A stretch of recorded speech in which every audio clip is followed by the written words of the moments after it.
নাঙ্গলকোটের গৃহবধূ মনিকার হত্যাকারীদের শাস্তির দাবিতে মানববন্ধন ও প্রতিবাদ র্যালি। কুমিল্লার নাঙ্গলকোট উপজেলার মডেল মহিলা কলেজের ছাত্রী ও পৌরসভার আতাকড়া গ্রামের মাহবুবুল হকের মেয়ে গৃহবধূ কুলসুম আক্তার মনিকার হত্যাকারীদের দৃষ্টান্তমূলক শাস্তির দাবিতে শিক্ষার্থীদের আয়োজনে মানববন্ধন ও প্রতিবাদ র্যালি অনুষ্ঠিত হয়েছে।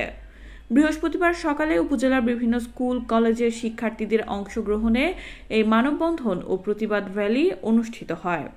র্যালিটি পৌর বাজারের বিভিন্ন সড়ক প্রদক্ষিণ করে পুরাতন বটতলায় এসে প্রতিবাদমূলক বক্তব্যের মাধ্যমে সমাপ্ত করা হয়।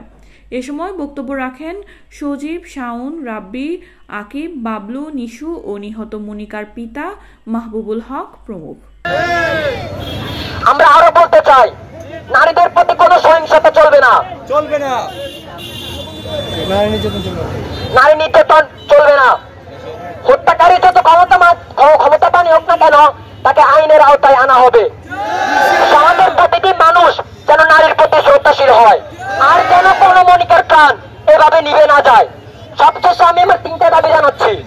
দ্রুত বিচারের মাধ্যমে মনিকার হত্যাকাণ্ডের সুষ্ঠু এবং সচেতনতা সম্পন্ন হোক।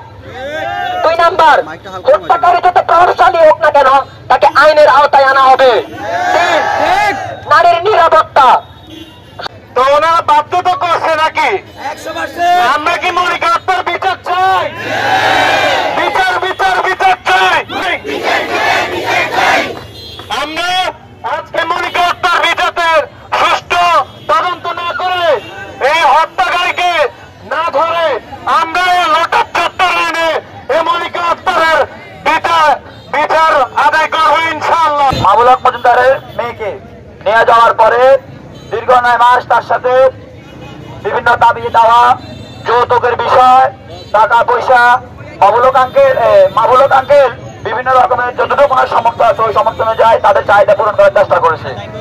কিন্তু তারা তাকে দুনিয়াতে যে নির্মম কষ্ট দিয়েছে, সেই কষ্টের কোনো ভাষা নাই।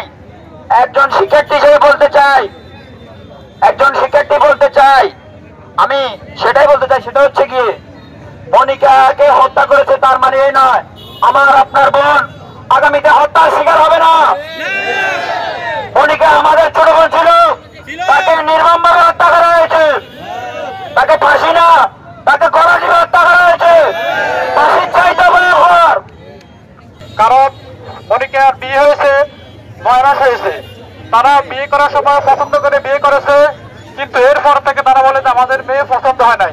এরপর থেকে তারা মনিকার প্রতি মানসিক যন্ত্রণা তারা বেড়ে দিল। আস্তে আস্তে তারা তার প্রতি মানসিক দর্শা শুরু করে দিল। এর ফলে পরিবারকে তারা বিভিন্ন কিছু দিতে বাধ্য করছে। 2 নম্বর হচ্ছে মনিকা হত্যার আগে এবং পরে। যেদিন মনিকা হত্যাকাণ্ড হয় সেদিন 7:30 মিনিটে মনিকা তার পরিবারের বোনের সাথে কথা বলছে, যে 7:30 মিনিটে যখন সে কথা বলতে শুরু করছিল তখন তার গৃহের সে যে বাড়িতে আছে ওই বাড়িতে কলিং বেল আওয়াজ করছে। এরপরে সে বলছে যে আমি আপু তুমি এখন রাখো, আমি দরজাটা খুলে আসি। এরপর থেকে আধা ঘন্টা পরেই তার হত্যাকাণ্ড সংঘটিত হয়। আর যে মেয়েটা তার দাবি করতেছে যে হত্যাকাণ্ডের শিকার আত্মহত্যা করেছে, ওই মেয়ে ওই দিন সারাদিন বাড়িতে ফোন দিচ্ছে যে আপু আমার কাছে কেন জানি ভালো লাগতেছে না, আমার অসুস্থ ভোগ করতেছি, আপনারা আমাকে নিয়ে যান। যে মেয়েটা একটু করে আত্মহত্যা করে, ওই মেয়েটা তার ভাইয়ের কাছে ফোন করছে যে আমাকে নিয়ে যান। তাহলে কি কোনো মেয়ে যে আত্মহত্যা করবে সে কি তার পরিবারের কাছে বলতে পারে যে আমাকে নিয়ে যান? যে মরবে সে তো তার আবাসনের জন্য কখনো আগে করতে পারে না। আমার একটাই কথা, যে মেয়ে যদি আত্মহত্যা সে করতো তাহলে সে তার একটু মারা যাওয়ার কিছুক্ষণ আগে সে তার ফ্যামিলিকে বলতো না যে আমাকে বাঁচাও। যাই হোক, এখন তাকে যে মারছে এখনো আজকে প্রায় 1 সপ্তাহ মতো হয়ে গেছে, তার এখনো কে খুনি এটা এখনো প্রশাসন বাইর করতে পারে না।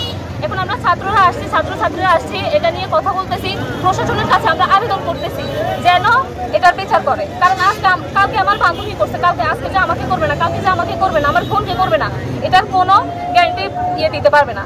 তো ওই হিসেবে আমি এটা সুষ্ঠু বিচার চাই।